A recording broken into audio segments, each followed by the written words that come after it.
All right, moving on to the fours. All the fours connect to the fourth sphere on the tree, which is Hesed. Hesed means mercy and kindness, and it's ruled by Jupiter, which is the planet of luck, blessings, expansion. He's also all about knowledge and gaining more knowledge, and then being able to share his knowledge with the world. And Jupiter is known as a guru, the one who knows all, and then people come to him for his guidance. Hesed is interesting. It has a numerical value of 72. 72 is huge in Kabbalah. Just like there's 72 angels, there's 72 names of God. It's very powerful. Like, and it always connects to miracles. Just like Hesed is like miracle blessings, luck, abundance, more new knowledge being learned. That's a miracle sometimes. You get epiphany and everything just seems to come together and be so clear.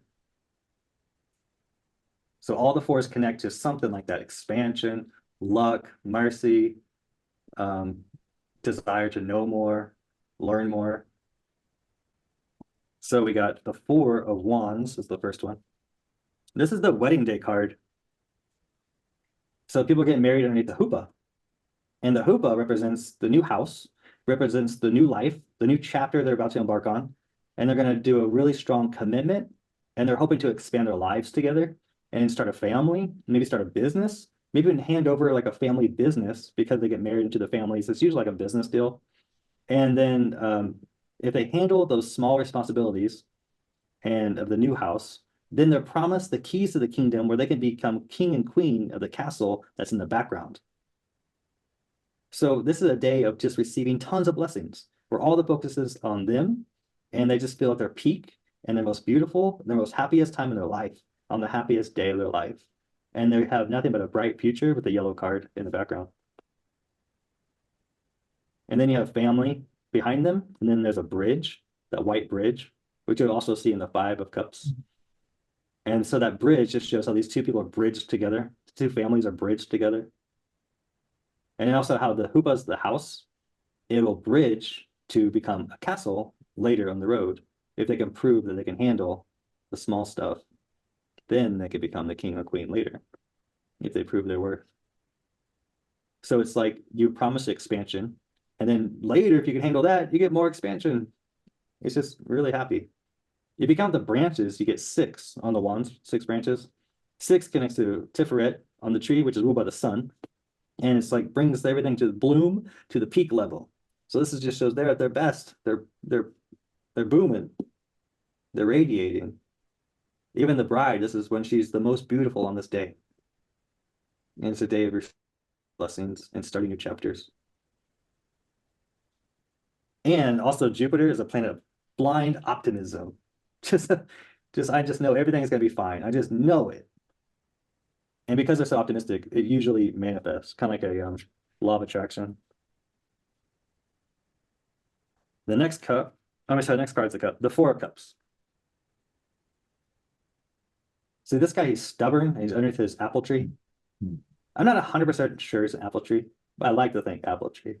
It could be a fruit tree. I like apples. So this guy, he sits on his apple tree, and this is all he wanted in his life. He just wanted to sit under the shade, enjoy his apples, and look at the view of the town below. But then one day, he gets maybe a good person that cares about him, comes with advice like this cup, or it could be God who has inspired him and gives him like this nudge and says, hey, why don't you take some of the seeds from the apple, plant them, make some more trees, and you can sell apples to the people below. And you don't get to lose out on anything that you're doing. You just get to share what you love with other people, and then they give you money and they give you like friendship and respect, and you become like part of the community. So it's not really reaching out too far. It's just maybe you should just a little like step outside your comfort zone. And so this guy, he usually does it,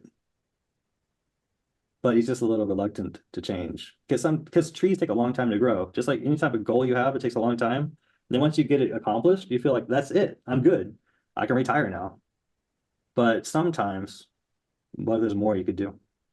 And someone either who really cares about you comes out and asks you to expand, or you get that godly nudge. It's that feeling in your gut, maybe a dream you had, some sort of intuitive thing like that. And then you see three cups on the bottom. Three clicks to Bina, which means understanding. And cups connect to like heart, feelings, emotions. So something that where sorry, this guy's already like grounded in his emotions. He's understanding that this is all he wanted. He's very content. He's or content. He's very happy. But sometimes a fourth cup comes in and asks you to expand into something that you don't, because this is like what he knows, like understanding, knowing with the three. So like he knows this life, but then he's asked to step outside that comfort zone. If you look too on the tree, above the guy's head, there's like a knot in the tree. It looks kind of like a god's eye. And all the trees connect to Saturn energy because the god of agriculture, like trees are agriculture, the god is Saturn. And Saturn is also the ruler of time. So it take a long time for that tree. And also trees are like knowledge that takes time and life experiences. And so the eye always connects to Saturn. I don't know if people know it, but the south pole of Saturn is an oval storm that looks like an eyeball that's always looking down on Earth, and God sees all. But that's why the God's eye is staring down at him. Like God sees you, and now he's like, uh, just time to expand. Because Saturn always pushes you to get off your butt and get to work. And there's no rest, you know? Because it's either like you're either going forward or backwards. So a lot of people they think they accomplish something, so they rest. But when that time of rest, you're actually kind of going backwards in a way, or getting left behind, or missing out. So Saturn comes back in, gives you another kick in the pants because he sees all. And then we got Four of Swords. Four of Swords is a guy who sits in church and he feels that he's worth his weight in, and he asks God for a blessing because he feels worthy of it. You see how he's sleeping on the bed, but it's like a bed thing inside the there's also gold. And then there's a sword that's gold. So he feels like he's worth his weight in gold. And the sword is like his big idea. That's like his golden wish. And he's praying with his hands closed like that and resting inside the church. And he probably came back from like doing something very like charitable or brave, fighting off the bad guy or something. And now he comes and rests at the church and he feels like he's worthy of blessings now.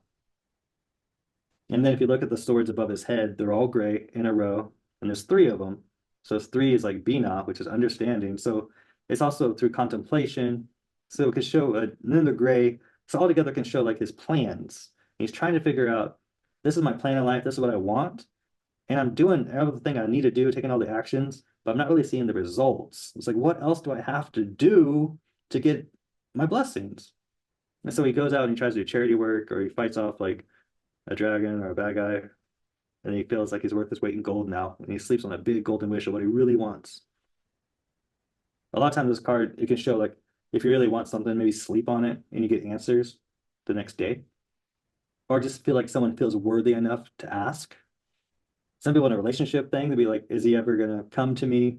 And does he want to be with me? Well, this is a guy who has big desire, he has a big wish, and he feels he's worthy of it now. So that maybe he didn't feel worthy enough, but now he can. Now he has the money to like actually take out the dinner or buy you nice things or pay the rent, something like that. Now he feels worthy and now he wants to. And then you'll even see up here, this kind of reiterates the whole vibe, but in the stained glass window, there's a woman on her knees and she has her heart on her sleeve. And then she's asking the priest or saint for a blessing. And so she's bearing her heart, which is like all her problems and why she feels like she deserves a blessing. But the Bible says, ask and you shall receive. And the answer is always yes. So if you want a yes answer, this is always like a great card. Like everything you want, you're going to get it. Ask and you shall receive. Just like Jupiter always gives you blessings and helps you expand your life and gives you more and he gives you luck. That's pretty good card. And then the last four is the Four of Pentacles. This is a guy who works away from the city and he works alone. And he's very happy. He's very content. He feels in control. He's very solid and assured, self-reliant. And he's a go-getter who doesn't need anyone else. He's like his own boss. And so he's all gray in the background, so it's like life lessons and just he's learned through karma and through all the past experiences that he still wears black around his body. So like he's still attached to that past and everything he's learned from it that makes him like tough as nails. And so he sits with the like a middle pillar of the Kabbalah tree of life, which is the pillar of mildness that balances out the two polarities. So the top pier or pillar, I'm sorry, the top sphere in the middle pillar is Keter, which means crown. So it's like the top one touches the crown. And then the middle one connects to the heart, Tiferet. And so he holds this pentacle like you would a ship, like a big boat. So he's steering his own ship. He's in control. He's steering his own destiny. He's forging his own path. And then down there, you got the feet pentacles, which are the two other pentacles in the middle pillar, Yesod and Mahut. And so these are stuck to the ground on the gray, so like a firm foundation. And so he's like all middle pillar, just calm. And he's a total channel from receiving good ideas and then manifesting them. He's a very solid guy. And he works away from the city. So he's like, I don't need them. I don't need their approval or validation. Even their opinions just aren't as good as mine. And the majority, just because they all believe it, doesn't mean it's right. And he knows that because he's learned the hard way. That's why he wears the black. It just makes him really tough. And the red throughout would always be like passion and drive, ambition. So he has a lot of ambition and drive. But he's like the CEO, entrepreneur, manager, a leader, just very like independent as much as he can be. Probably all due to financial situations. But if you see this in a relationship, this is someone who likes to be alone, very happy alone, needs a space. And then he's in control of his relationships with other people, with his business, and with himself. He could be a guy who even works remotely, like from home, just not in the city. Or if he worked in a company, he would still be someone that would really like be that loner type. Maybe even have his own office.